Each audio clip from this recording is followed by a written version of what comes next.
কোনো কিছু পোস্ট করার সঙ্গে সঙ্গেই লক্ষ লক্ষ ভিউজ হয়।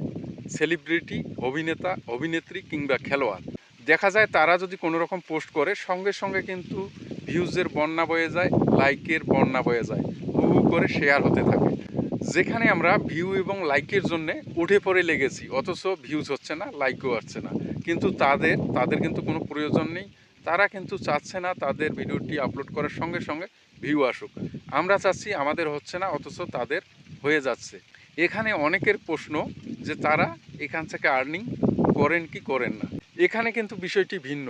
তারা কিন্তু আমাদের মতো ফেসবুকের কমিউনিটি স্ট্যান্ডার্ড এবং partner monetisation policy, content monetisation policy এগুলো কিন্তু তারা চেক করে না।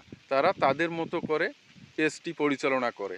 দেখা যাবে তারা কোনো নিউজ চ্যানেল কিংবা কোনো স্ক্রিনশট, নিউজ পেপারের স্ক্রিনশট নিয়ে আপলোড করে থাকে, যেগুলো একজন সাধারণ কন্টেন্ট ক্রিয়েটর করে না। তাদের উপস্থিত যে ব্র্যান্ড বা যে কোম্পানি বা যে প্রোডাক্ট নিয়ে কাজ করেন, সেখান থেকেই কিন্তু তারা উপস্থিত আয় করে থাকেন।